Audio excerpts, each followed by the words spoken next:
కోల్కతాలోని trainee doctor అత్యాచార ఘటనకు నిరసనగా ర్యాలీ. పొదలకూరు పట్టణంలోని సామాజిక ఆరోగ్య కేంద్రం నుంచి బస్టాండ్ వరకు వైద్యులు, వైద్య సిబ్బంది ర్యాలీ నిర్వహించారు. నల్ల బ్యాడ్జీలు ధరించి ప్లకార్డ్స్ పట్టుకుని నిరసన వ్యక్తం చేశారు. ఈ సందర్భంగా వారు మాట్లాడుతూ, కోల్కతాలో మహిళా జూనియర్ వైద్యురాలు మౌమిత దేహానాథ్ సంఘటన అమానుషమని, ఇలాంటి సంఘటనలు పునరావృతం కాకుండా కఠినమైన చట్టాలు తీసుకురావాలని డిమాండ్ చేశారు. వైద్య ఆరోగ్య ఉద్యోగస్తులకు భద్రత కరువైందని, కేంద్ర రాష్ట్ర ప్రభుత్వాలు స్పందించి చనిపోయిన ఆమె కుటుంబానికి న్యాయం చేయాలని కోరారు. ఆమెపై దారుణానికి ఒడిగట్టిన వారిని ఎట్టి పరిస్థితులలో వదిలిపెట్టకూడదని, కఠినంగా శిక్షించాలని తెలిపారు. వైద్యుల రక్షణ, వైద్యులపై దాడులు, బాధిత అమ్మాయికి వైద్యుల రక్షణ, వైద్యులపై దాడులు, బాధిత అమ్మాయికి వైద్యుల రక్షణ, బాధిత అమ్మాయికి వైద్యుల రక్షణ, వైద్యులపై దాడులు, బాధిత అమ్మాయికి వైద్యుల రక్షణ, వైద్యులపై దాడులు, బాధిత అమ్మాయికి వైద్యుల రక్షణ, వైద్యులపై దాడులు.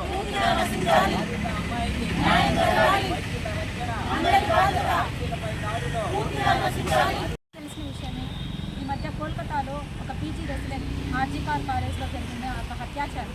ఒక లేడీ డాక్టర్ డ్యూటీలో ఉన్నప్పుడే ఇలాంటి అత్యాచారం జరిగింది. అంతమంది సిబ్బంది, అంతమంది సెక్యూరిటీ ఉండగానే దానికి రక్షణ లేకుండా పోయింది. దీన్ని మేము తీవ్రంగా ఖండిస్తున్నాము. ప్రతి ఒక్కరూ దీనికి రియాక్ట్ అవ్వాల్సిన విషయమే. ఒక ఆడపిల్లగా చూడండి, ఒక వైద్యురాలుగా కాకుండా ఒక ఆడపిల్లగా చూడండి. ప్రతి ఒక్కరి ఇంట్లో ఆడపిల్లలు ఉంటారు. సో అందరికీ రక్షణ మన బాధ్యతే.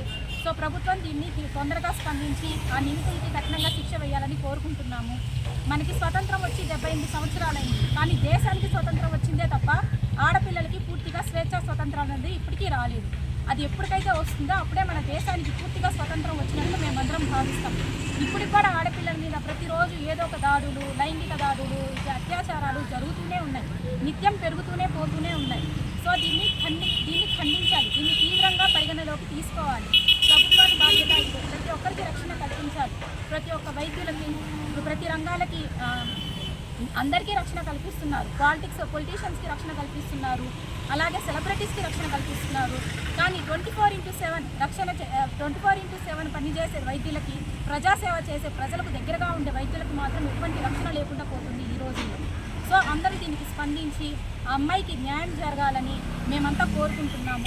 ప్రభుత్వం తొందరగా ఆ నిందితులను కఠినంగా శిక్షించాలని, ఆ శిక్షని ప్రతి ఒక్కరు చూసేలాగా లైవ్ టెలికాస్ట్ చేయాలని మా వైపు నుంచి మేము కోరుకుంటున్నాం. అది చూసి ప్రతి ఒక్కరికి వెన్నులో వణుకు అన్నది రావాలి. ఇంకోసారి ఇలాంటి కఠినమైన చర్యలకు కానీ, ఇలాంటి దుస్సాహసాలకు కానీ పాల్పడకుండా ఉండాలి ప్రతి ఒక్కరు. అది మగవాళ్ళైనా ఆడవాళ్ళైనా సరే. ఇంకోసారి ఇలాంటి కార్యకలాపాలు చేపట్టాలంటే వాళ్ళకి వెన్నులో వణుకు అన్నది రావాలి.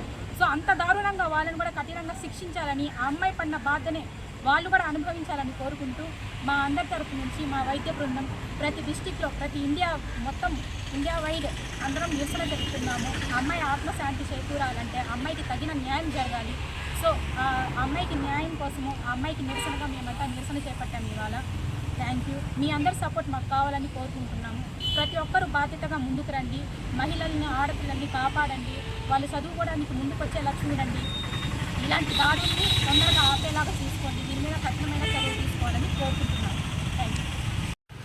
ఆగస్టు 9వ తారీఖు ఆర్జీకర్ మెడికల్ కాలేజ్లో వైద్య విద్యార్థిని చదువుకోవడానికి వెళ్ళిన అమ్మాయిపై ఈ విధంగా జరగడం అనేది చాలా బాధాకరం.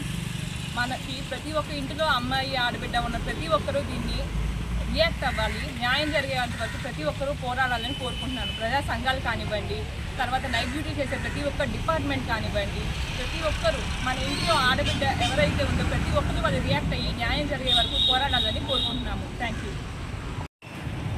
ఆర్జీకర్ మెడికల్ కాలేజీలో వైద్య విద్యార్థినికి అత్యాచారం, హత్యకు నిరసనగా ఈరోజు సిహెచ్సి పొదలకూరు గవర్నమెంట్ హాస్పిటల్లో ఓపీ సేవలు నిలిపేయడం, ఎమర్జెన్సీ సేవలు మాత్రమే సర్వీస్ చేస్తున్నాము. అందుకు నిరసనగా ఈరోజు మన పొదలకూరు గేట్ సెంటరు, ఆర్టీసీ వరకు ర్యాలీ ఉంటుంది. స్వతంత్రం వచ్చి ఇన్ని సంవత్సరాలైనా కూడా ఇప్పటికీ ఒక స్త్రీల మీద ఇలాంటి అత్యాచారాలు, హత్యలు జరగడం అనేది చాలా దారుణం. దీన్ని పూర్తిగా ఖండిస్తూ దోషుల మీద కఠిన చర్యలు తీసుకోవాల్సిందిగా మేమందరం ప్రభుత్వాన్ని